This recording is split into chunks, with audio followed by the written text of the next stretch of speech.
गरीब किसान। एक किसान हम सबका मेहनत से पेट भर देता है, पर उनका खुद का परिवार भूखे सो जाता है। एक बड़ा ही धनवान आदमी एक गांव में रहता था, जैसे कि ज़्यादातर पैसे वालों का होता है। इस धनवान सेठ को भी अपने पैसों का घमंड था। वह जिस गांव में रहता था, वहां पर ज़्यादातर लोग किसान थे। इन सभी किसानों के पास जितनी जमीन थी, उससे कई गुना ज़्यादा जमीन इस सेठ के पास थी। कई गरीब किसान तो इसके लिए इसके खेतों में काम करते थे। इसी गांव में सोहन नाम का एक बड़ा ही मेहनती और सच्चा किसान रहता था। सोहन का परिवार थोड़ा बड़ा था। उसके परिवार में उसके बूढ़े माँ बाप, पत्नी और 4 बच्चे थे, जो अभी काफ़ी छोटे थे। सोहन के पास ज़्यादा ज़मीन नहीं थी, लेकिन जितनी भी थी उसमें वह बड़ी मेहनत करता और अपने परिवार का पेट पालने लायक अनाज उगा लेता था। बाकी किसी भी किसान यह देखकर हैरान रह जाते कि कोई कैसे इतनी सी जमीन में इतना ज़्यादा फसल उगा सकता है। एक वर्ष उस गांव में काफ़ी ज़्यादा बारिश हुई, जिसके चलते कई किसानों के फसल खराब हो गए, जिसमें से सोहन भी था। अब परिवार में उसके अलावा कोई भी कमाने वाला नहीं था और अपने परिवार को भूखा मरते हुए वह देख नहीं सकता था। वह जानता था कि इस गांव में अगर कोई उसकी मदद कर सकता है तो वह वही घमंडी सेठ है, जिसने गांव के कई अन्य गरीब किसानों को कर्जा दिया है या तो अपने यहाँ काम पर रखा हुआ है। हाथ में हाथ धरे बैठे रहने के बजाय उसने उस सेठ के पास जाने का फैसला किया और एक दिन उसके पास पहुंच गया। सेठ के पास पहुंचकर सोहन बोला, सेठ जी, आपकी बहुत मेहरबानी होगी अगर आप मुझे थोड़ा सा कर्जा दे दें, जिससे मैं अपने खेतों में फिर से कोई फसल उगा सकूं, या फिर आप अपने वहाँ मुझे नौकरी दे दे, ताकि मेरे परिवार को 2 वक्त की खाना मिल सके। घमंडी से सेठ को उसकी इन बातों से कोई मतलब नहीं था, लेकिन गांव के सारे लोगों की तरह वह भी यह जानता था कि सोहन कितना मेहनती है और वह जिस भी खेत में काम करेगा वहाँ दुगनी फसल उगा सकता है। सेठ ने सोचा, अगर मैं इसे पैसा उधार देता हूँ तो शायद ये इस स्थिति में नहीं है कि मुझे वापस लौटा सके, लेकिन अगर मैं इसे अपने खेतों में काम करवाता हूँ तो मुझे ज़रूर दुगना फ़ायदा होगा। सेठ सोहन से बोला, देखो भाई, पैसा तो मैं तुम्हें नहीं दूंगा। मेरे पास अभी खेतों में काम करने के लिए कई किसान पहले से मौजूद हैं, लेकिन तुझ पर तरस खाकर मैं तुझे अपने खेतों में नौकरी देता हूँ, पर मैं तुझे इसके लिए ज़्यादा पैसा नहीं दूंगा। बाकी किसानों को मैं 500 देता हूँ, मैं तुम्हें 250 रुपये दूंगा। सोहन लालच था, मजबूरी थी, सेठ की शर्त मान ली और उसी दिन से सेठ के खेतों में काम करना शुरू कर दिया। 2 महीने तक अच्छे से वह सेठ के खेतों में जाकर कड़ी मेहनत करता और देखते ही देखते 4 महीने की काम उसने मेहनत करके 2 महीने में ख़त्म कर दिया। सेठ उसके काम से काफ़ी खुश था, लेकिन वह कभी उसको यह जताता नहीं था। जब सेठ ने देखा कि उसका खेतों में काम अब खत्म हो चुका है, अगर वह सोहन को काम से निकाल देता है तो उसे 2 महीने के पैसे बच जाएंगे।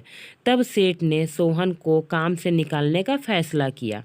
एक बार सेठ को यह विचार भी आया कि इतना मेहनत आदमी शायद उसे दोबारा ना मिले, लेकिन फिर उसने सोचा कि जब अगली साल काम आएगा तब उसे फिर नौकरी पे रख लेंगे। आखिर इस गांव में इसके अलावा है कौन जिसके आगे यह अपनी हाथ फैलाएगा। एक दिन सेठ ने सोहन को अपने पास बुलाकर कहा, उसको उस दिन का पैसा दिया और साथ में यह भी कहा कि कल से तुमको काम पर आने की कोई ज़रूरत नहीं है। अब मेरे पास तुम्हारे लिए कोई काम नहीं बचा है। जब मेरा पास काम आएगा तो मैं तुम्हें बुला लूँगा। यह सुनकर सोहन का दिल बैठ गया। पिछले 2 महीने से कम ही सही उसके बच्चे और परिवार के पेट में अन्न का दाना तो जा रहा था। अब वो क्या करेंगे? यही सोचकर उसकी आंखों से आंसू निकल गया और सोहन ने सेठ के पैर पकड़ लिया और गिड़गिड़ाने लगा। सेठ जी, मुझे इस काम की बहुत ही ज़्यादा ज़रूरत है। मुझे काम से मत निकालिए।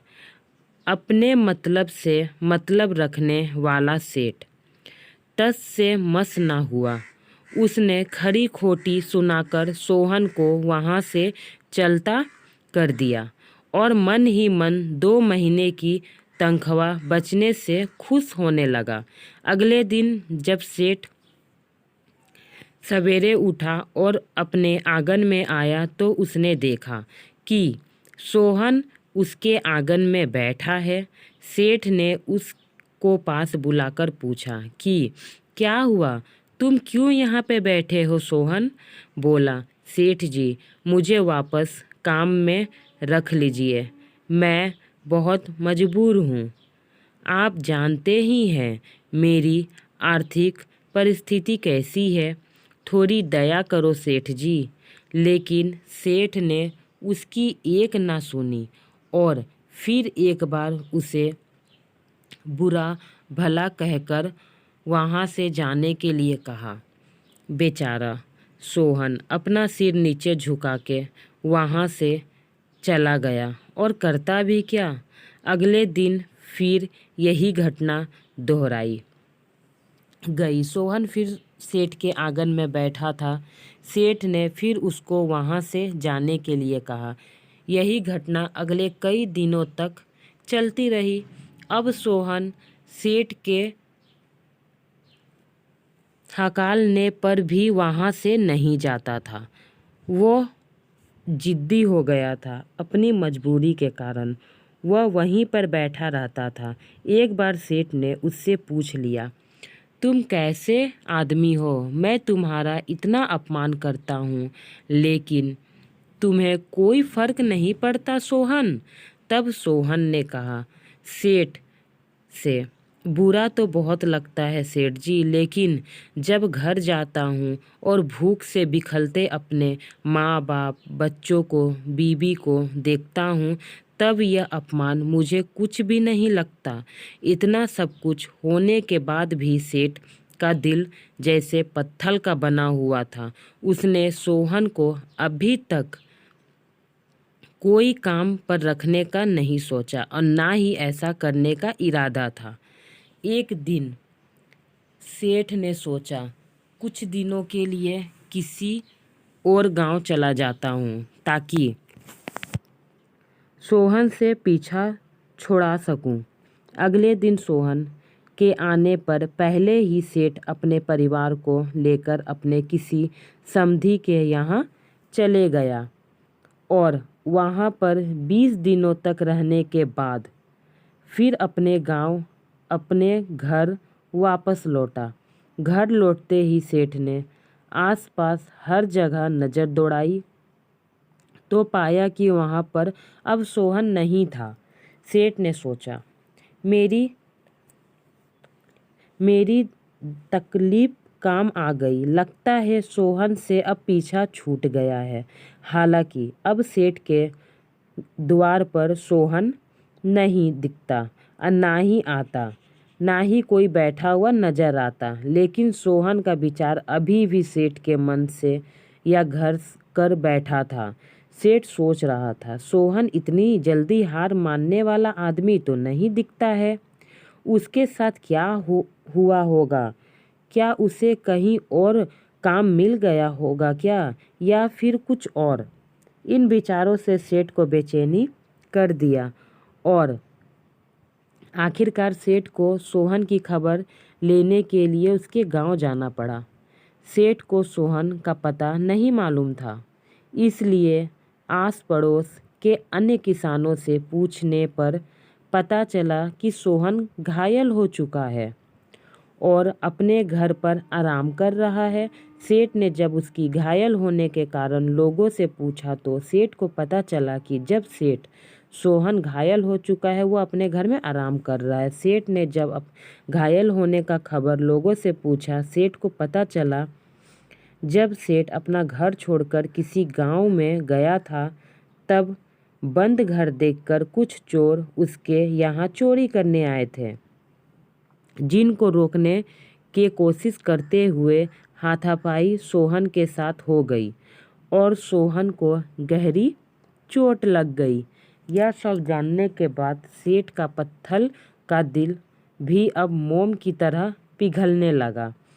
सेठ को अपने किए पे पछतावा होने लगा।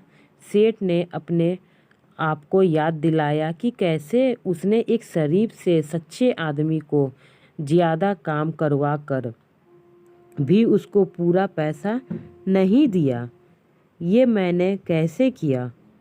और जिसको गले से लगाना चाहिए था उसे ठोकर मारकर भगाता रहा।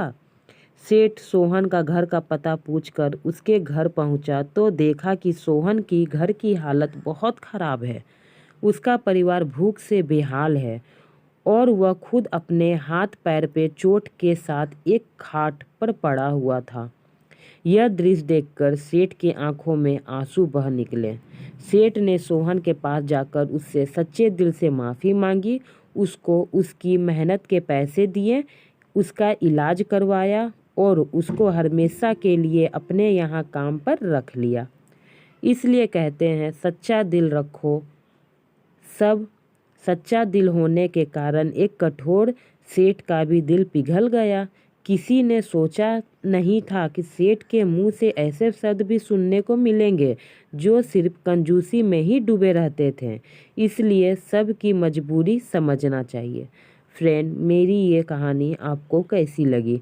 अच्छी लगी हो तो मेरे चैनल को सब्सक्राइब करें, मुझे सपोर्ट करें, क्योंकि आपकी सपोर्ट की ज़रूरत है मुझे।